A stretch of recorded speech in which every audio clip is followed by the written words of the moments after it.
Hello प्यारे बच्चों, क्या हाल चाल है आपके। उम्मीद है आप सब ठीक होंगे। मेरा नाम आदेश कुमार महाराज है और आप सबको मेरे इस यूट्यूब चैनल आदेश द माइक्रोमैन में वेलकम।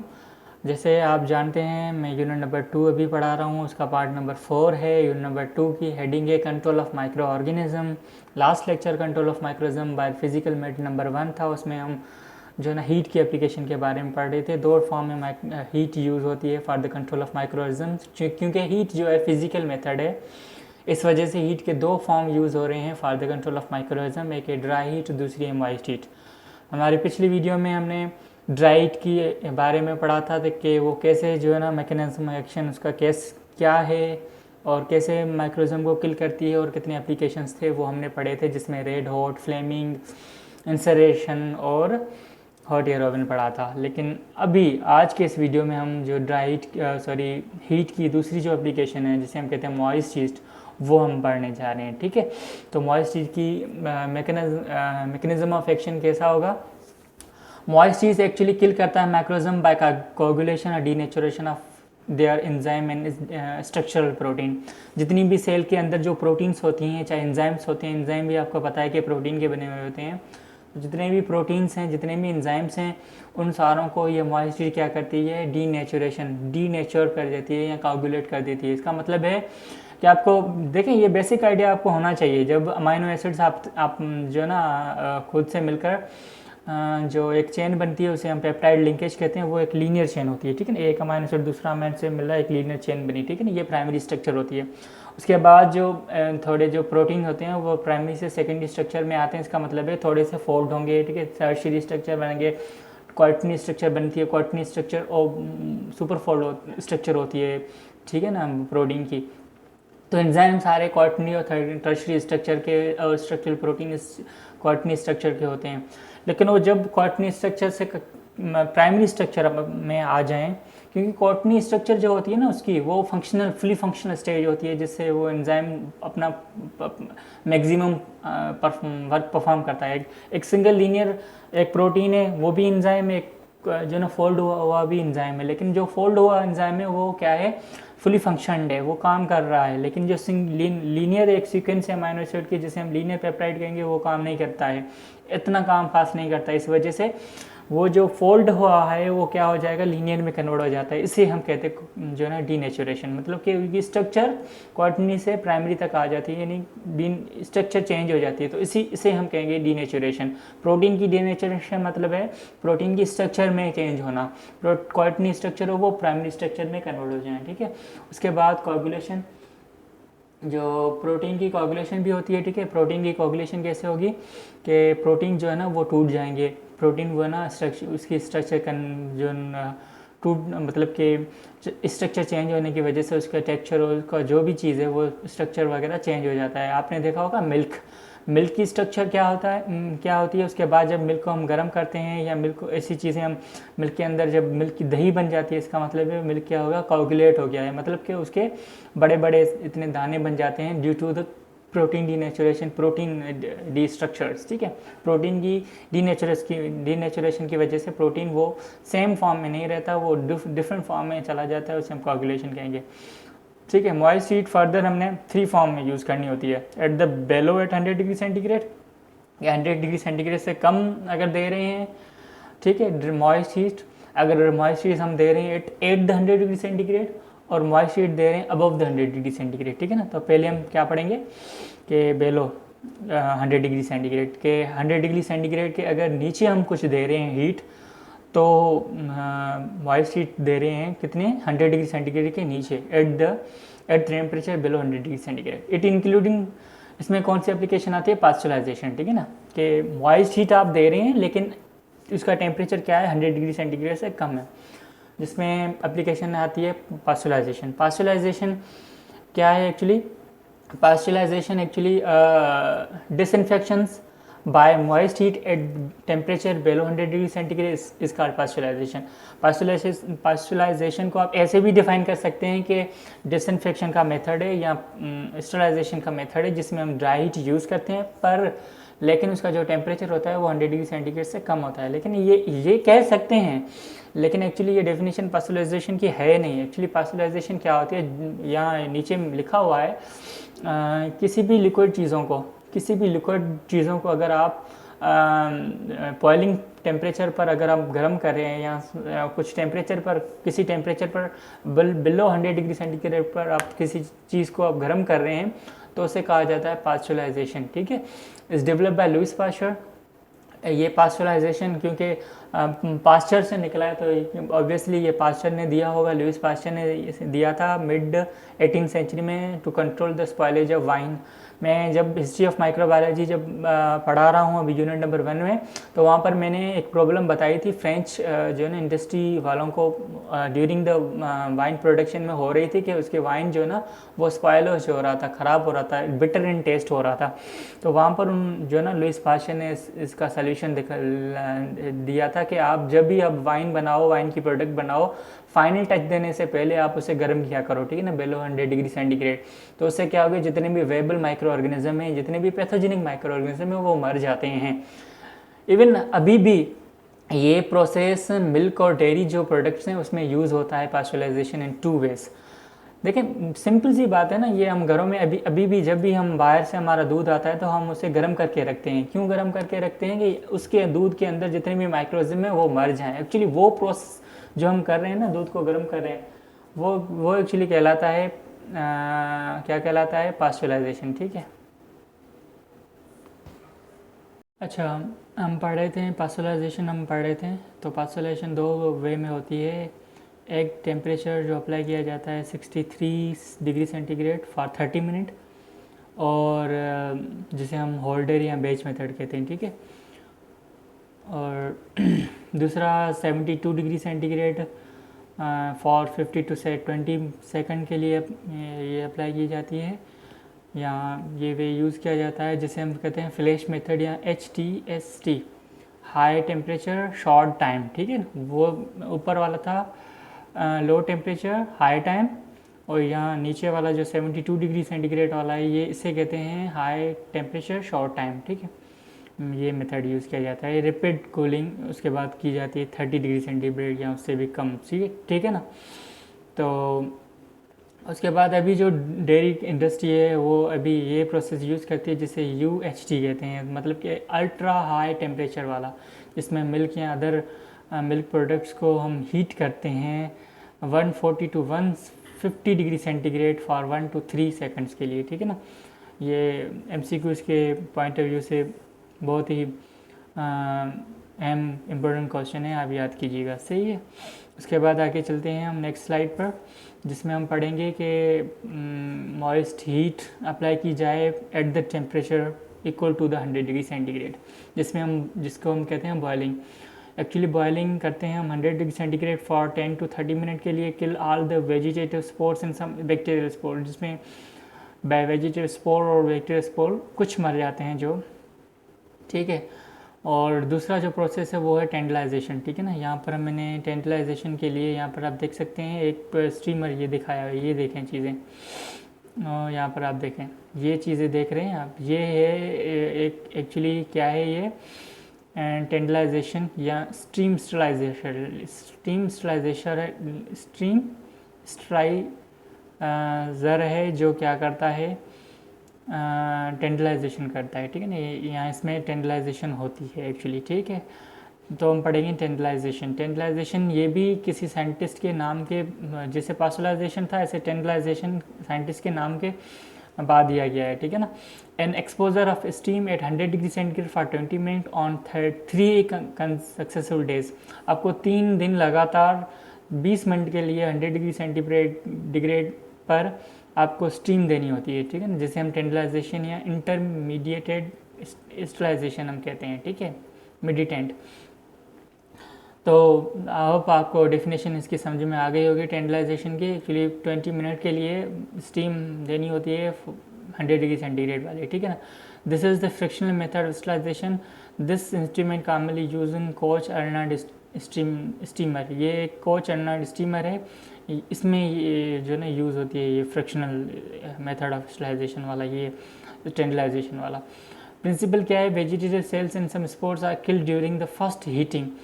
जब पहली हीटिंग, क्योंकि 3 दिन लगातार देनी पड़ती है, पहले दिन हमने 20 मिनट रखा टेंडराइजेशन की, ठीक है, 100 डिग्री सेंटीग्रेड पर, दूसरे दिन भी 20 मिनट रखा 100 डिग्री सेंटीग्रेड पर, तीसरे दिन भी 3 दिन लगातार सक्सेसफुली 3 दिन लगातार हम देते रहते हैं। तो पहले दिन जितने भी वेजिटेटिव सेल्स हैं, सम स्पोर्स, वो मर जाते हैं, and that the more resistant spores subsequently germinate and are killed during either the second or third heating। उसके बाद जो कुछ बच जाते हैं वो जर्मिनेट होते हैं, उसके बाद खुद सेकंड या थर्ड जो हम हीटिंग देते हैं उसमें वो मर जाते हैं। दाउ जनरली एडुकेंट दिस मेथड में fail with spore of certain anaerobes and thermophiles. जो थर्मोफाइल्स के और एनारोब्स के कुछ ऐसे स्पोर्स हैं, उसे ये इस मेथड्स के थ्रू नहीं मारा जा सकता या नहीं उसे हम किल कर सकते, इस वजह से ये यहाँ पर वो मेथड फेल हो जाता है, ये टेंटलाइजेशन वाला, ठीक है ना। इसीलिए हम जो मेथड यूज़ करते हैं वो हम मेथड करते हैं ये at temperature above 100 degree centigrade वाला, ठीक है, कि टेम्परेचर अबव 100 डिग्री सेंटीग्रेड पर हम दें तो वहाँ पर हम यूज़ करेंगे, ठीक है ना। ये तो steam under pressure above 100 degree centigrade, जिसे हम कहते हैं steam under pressure, steam above 100 degree centigrade और सैचुरेटेड स्टीम कहेंगे उसे, ठीक है, is a more efficient sterilizer agent than the hot air. Hot air से जो स्टीम एयर है, जो स्टीम अंडर प्रेशर वाली जो एयर है वो मोस्ट एफिशिएंट है, मतलब अपना काम मोस्ट एक्यूरेटली मोस्ट एफिशिएंसी से करती है। मतलब कौन सा काम हमें एक्चुअली, हमारा जो टारगेट क्या है, हमारा टारगेट है कि जो जितने भी फॉर्म है लाइफ के वो मर जाएं, चाहे वो वेजिटेटिव फॉर्म हो चाहे वो स्पोर फॉर्म हो, वो मर जाएं, तो वो सारे मर जाते हैं स्टीम अंडर प्रेशर पर, ठीक है। जैसे हम स्टीम अंडर प्रेशर के लिए जो इंस्ट्रूमेंट यूज़ किया जाता है उसे कहते हैं autoclave, instrument which is used for steam sterilization. Steam sterilization के लिए जो इंस्ट्रूमेंट यूज़ किया जाता है उसे कहते हैं autoclave. Autoclaving is the process by sterilization by saturated steam under pressure high pressure above high degree centigrade. ये एक डेफिनेशन लिखी हुई है ऑटोक्लेविंग की। ऑटोक्लेव एक डिवाइस है, ऑटोक्लेविंग एक प्रोसेस है जिसमें हम स्टरलाइजेशन करते हैं। स्टरलाइजेशन कैसे करते हैं? हम सैचुरेटेड स्टीम देकर। What is saturated steam? Steam above 100 degree centigrade is called saturated steam. At high pressure, pressure ज़्यादा दिया जाता है, प्रेशर भी मैं पढ़ाऊंगा, नीचे लिखा हुआ है, ठीक है ना, मैं आ रहा हूँ वहाँ पर। एंड अबव 100 डिग्री सेंटीग्रेड, ये पूरी एक एक्चुअली डेफिनेशन है इसकी ऑटोक्लेविंग की। मैं यहाँ से जो ना अपने आप को हटा रहा हूँ, जैसे नीचे जो लाइन है वो मैं पढ़ सकूँ, ठीक है। अब देखें, in which a pressure of 50 LB per square inch, मतलब कि 50 pound per square inch above atmosphere pressure is maintain for 50 to 20 minute. The temperature is 121 degree centigrade which is higher enough to kill spores as well as vegetative organism. तो जितने भी vegetative organism में जितने भी spore हैं वो सारे मर जाते हैं 121 डिग्री सेंटीग्रेड और 15 जो ना PSI पर, यानी कि लिब्रा पर स्क्वायर इंच पर ये प्रेशर हम देते हैं इतना, और 50 to 30 मिनट के लिए ये सारे क्या हो जाते हैं, मर जाते हैं, ठीक है। इतना हम टाइम देते हैं, वो मर जाते हैं, सही है। तो ये एक टाइम आप याद कीजिएगा, ऑटोक्लेविंग का टाइम है 15 से 20 मिनट और टेम्परेचर है 121 डिग्री सेंटीग्रेड और प्रेशर हम रखते हैं 15 LB। LB मीन्स लिब्रा पास, ठीक है ना, प्रेशर का एक यूनिट है, लिब्रा पर स्क्वायर इंच हम रखते हैं, या PSI pound per square inch, हम 15 पाउंड पर स्क्वायर इंच हम रखते हैं, ठीक है। जैसे हम जो ना ऑटोक्लेविंग के लिए ये जी आप याद कीजिएगा, आपसे क्वेश्चन भी पूछा जाएगा और आपसे जो है ना वो वाइवा में भी ये पूछा जाएगा कि ऑटोक्लेव का टेम्परेचर क्या है, ऑटोक्लेव का प्रेशर क्या है, ऑटोक्लेव है क्या, ऑटोक्लेविंग किसे कहते हैं, ठीक है। तो ऑटोक्लेव एक्चुअली आप अभी समझ गए हैं ऑटोक्लेव एक्चुअली क्या है। एक मतलब कि इंस्ट्रूमेंट है, मशीन है जो स्टीम अंडर प्रेशर पर किस प्रिंसिपल पर काम करती है। देखें, एक होता है हॉट एयर ओवन, जो प्रिंसिपल पर काम करता है उसको कहते हैं ड्राई हीट पर काम करता है। प्रिंसिपल कौन सा है? ड्राई हीट वाला। और जो ऑटोक्लेव है वो किस प्रिंसिपल पर काम करता है? ऑटोक्लेव एक्चुअली काम करता है स्टीम अंडर प्रेशर पर।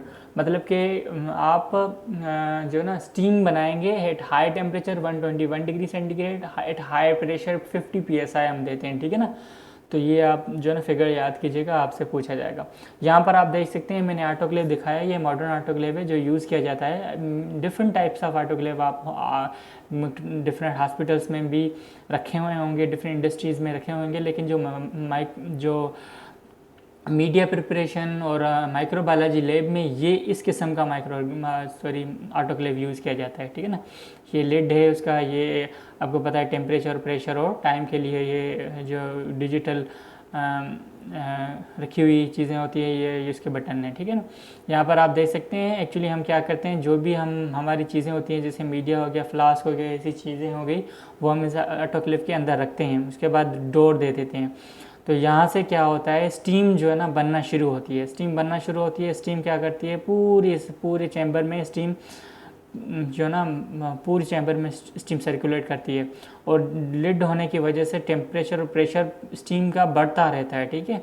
तो बढ़ता रहता है तो टेम्परेचर और स्टीम बाहर नहीं जा पाती, तो यहाँ से प्रेशर बढ़ता रहेगा, टेम्परेचर भी बढ़ता रहेगा, प्रेशर भी बढ़ता रहेगा, लेकिन हमने टेम्परेचर 121 डिग्री सेंटीग्रेड रखा है, इस वजह से 121 डिग्री सेंटीग्रेड ही रहेगा।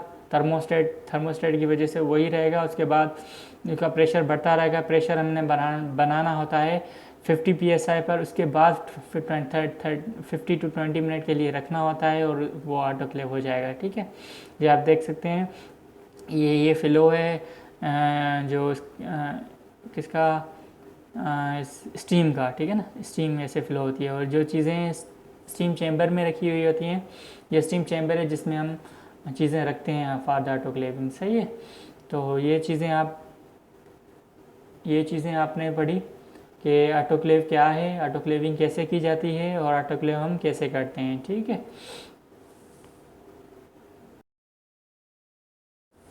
अच्छा उसके बाद हम पढ़ने जा रहे हैं प्रिंसिपल ऑफ ऑटोक्लेव। क्या ऑटोक्लेव जो है ना किस प्रिंसिपल पर काम करता है? The principle of autoclave is based on moist heat स्टलाइजेशन। जो ऑटोक्लेव जिस प्रिंसिपल पर काम करता है उसका नाम है मॉइस्ट हीट स्टलाइजेशन, और जो ओवन जिस प्रिंसिपल पर काम करता है उसे कहते हैं ड्राई हीट, ठीक है ना, स्टलाइजेशन। ये मॉइस्ट हीट स्टलाइजेशन पर काम करता है ऑटोक्लेव, और ओवन किस पर काम करता है, ड्राई हीट स्टलाइजेशन पर काम करता है। मॉइस्ट हीट स्टलाइजेशन का मतलब है स्टीम अंडर हाई प्रेशर, ठीक है ना। Increase the boiling point of water का हमने बॉइलिंग पॉइंट से ज़्यादा हमने टेम्परेचर देना है। कितना था, 121। जाहिर सी बात है ना, बॉइलिंग पॉइंट ऑफ वाटर कितना 100 डिग्री सेंटीग्रेड है, तो हम टेम्परेचर ज़्यादा दे रहे हैं, तो बॉइलिंग पॉइंट ऑफ वाटर से ज़्यादा आपने टेम्परेचर देना है। Allowing the temperature to reach 134 degree centigrade, इतना हमने रखना होता है। लेकिन एक्चुअली जो मतलब कि मैं कहना चाहूँ ना कि जो मोस्टली जो टेम्परेचर यूज़ होता है वो 121 वाला है, ठीक है, which effectively destroy microorganism including spores के साथ वो माइक्रोजम को किल कर देता है। टेम्परेचर कितना है, टिपिकली 121, यहाँ पर 250 फ़ारेनहाइट में भी दिया गया है फॉर 50 to 20 मिनट्स। और देन प्रेशर हमने यूजुअली 50 psi या पाउंड पर स्क्वायर इंच हम रखते हैं, मेंटेन हाई प्रेशर, ठीक है ना। हम प्रेशर मेंटेन रखने के लिए हमने इतना प्रेशर देना होता है, सही है। तो आपको समझ में आ गया होगा प्रिंसिपल ऑफ ऑटोक्लेव। उसके बाद जो प्रोसेस जो थर्ड एग्जाम्पल है वो फोर्थ एग्जाम्पल है वो है किसका, नहीं शो हो रहा है क्या, हाँ, जो फिल्ट्रेशन है, हम जो इसकी एग्जांपल है फिज़िकल मेथड की, control of microorganism by physical method. Filtration से भी हम क्या करते हैं, माइक्रोजम को कंट्रोल करते हैं। फिल्ट्रेशन का मतलब होता है कि किसी भी चीज़ को सेपरेट आउट करना, ठीक है ना। हम यहाँ पर माइक्रोबायोलॉजी लैब में फ़िल्टर पेपर यूज़ करते हैं, ठीक है। Filtration is the principal method used in the laboratory for the sterilization of the heat labile material. जितने भी हीट लेबल मटेरियल है, मतलब कि जो जिसे हम हीट नहीं दे सकते, चाहे वो ड्राई हीट हो चाहे वो जो है ना मॉइस्ट हीट हो, कोई ऐसे ऐसे चीज़ें होती हैं जिसे हमें स्टराइज करना होता है, लेकिन उसे हम हीट नहीं दे सकते, क्योंकि वो हीट देंगे तो वो हीट लेबल मटेरियल होता है, हीट से वो जो है ना अपनी स्ट्रक्चर को चेंज कर देंगे, वो अपनी खुद की स्ट्रक्चर में नहीं रहेंगे। तो इस वजह से उसे हम अगर ऑटोक्लेव करना है और उसे लेबोरेटरी में यूज़ भी करना है तो हम यूज़ करते हैं मेथड फिल्ट्रेशन, ठीक है ना, जिसमें सपोज करें सीरा हो गया, मतलब सीरम हो गया, सॉल्यूशन ऑफ शुगर्स, एंटीबायोटिक्स, कुछ ऐसी एंटीबायोटिक्स होती हैं और कुछ ऐसे मीडिया भी होते हैं जिसे हमने फिल्ट्रेशन के थ्रू मतलब कि स्टराइज किया जाता है। समझ रहे हैं ना चीज़ें बात। किसी भी सॉल्यूशन ऑफ शुगर को या एंटीबायोटिक्स को अगर आपने स्टेराइज रखना है कि फ्री वो antibiotic free of micro organism हो, उसमें किसी भी किस्म का माइक्रो ऑर्गेनिज्म ना हो, वो स्टीराइल हो, लेकिन हमने वो उसे हीट भी नहीं करना है, उसे ऑटोक्लेव में भी नहीं रखना है, उसे हमने हॉट एयर ओवन में भी नहीं रखना है, तो हम उसके लिए मेथड यूज़ करते हैं फिल्ट्रेशन, जिसमें हम मेम्ब्रेन फ़िल्टर यूज़ करते हैं। एक मेम्ब्रेन फ़िल्टर इसमें आता है, ठीक है। Membrane filter consist of variety of polymeric material such as cellulose nitrate, cellulose diacetate and polycarbonate and polyester. जो एक्चुअली सेल्यूलर मेम्ब्रेन जो है ना एक पॉलीमेरिक कंपाउंड से बनी हुई होती है, मटेरियल से बनी हुई होती है।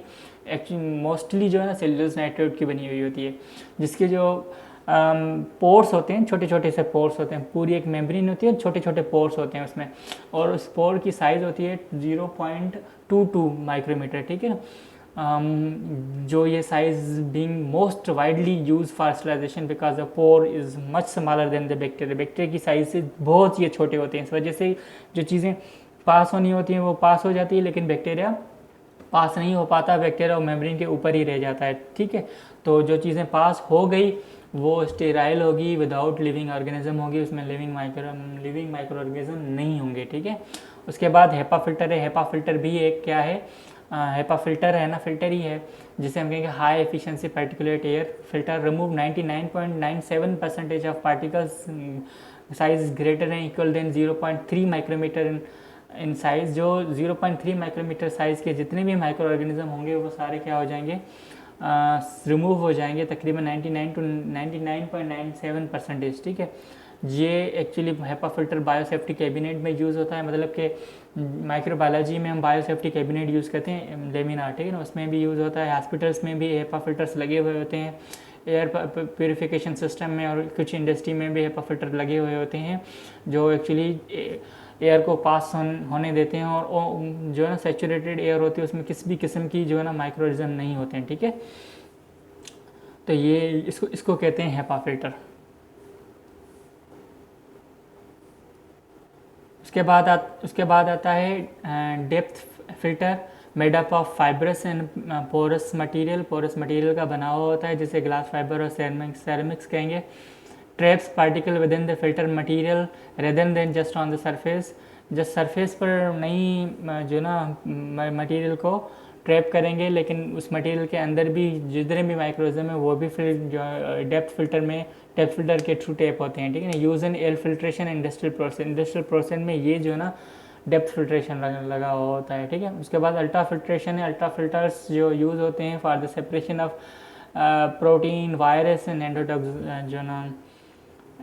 एंडोटॉक्साइंस, ठीक है ना।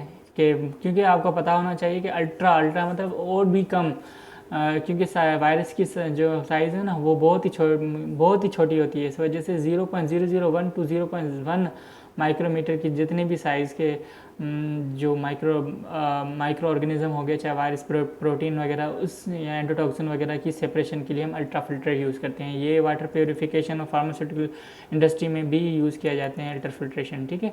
फार्मास्यूटिकल में यूज़ करते हैं क्योंकि आपको कोई भी चीज़ अगर बनानी हुई है तो उसमें वायरस, प्रोटीन या एंडोटॉक्सिन वगैरह ना हो, ठीक है ना। जिसे कोई बैच बनानी होती है ना, तो बैच बनाने के लिए वहाँ पर जो है ना डिस्टिल वाटर यूज़ किया जाता है। तो डिस्टिल वाटर में को से हम प्यूरीफाई करते हैं या फिल्टर करते हैं कि वो जो है ना फिल्टर होके किसी जो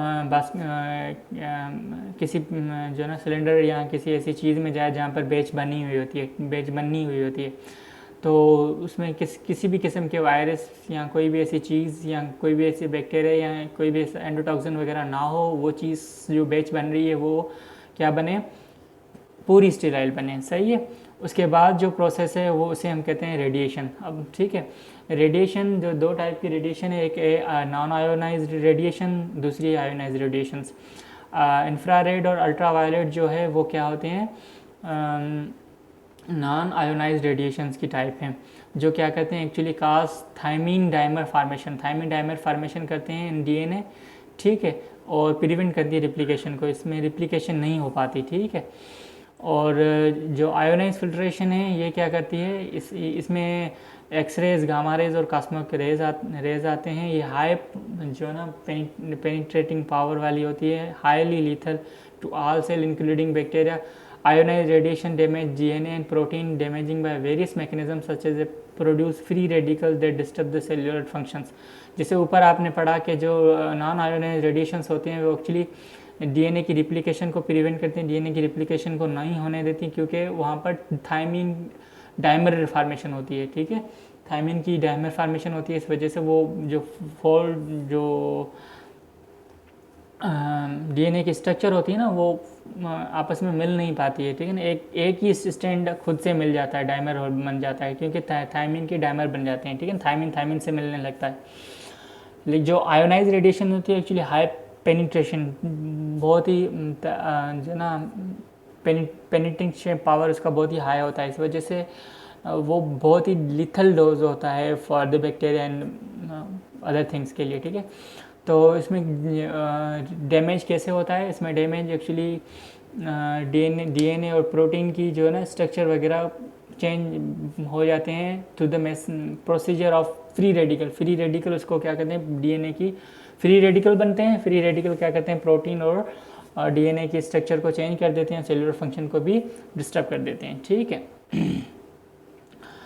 तो आई थिंक यहाँ पर ही था आपका। तो यहाँ पर ये लेक्चर ख़त्म हुआ।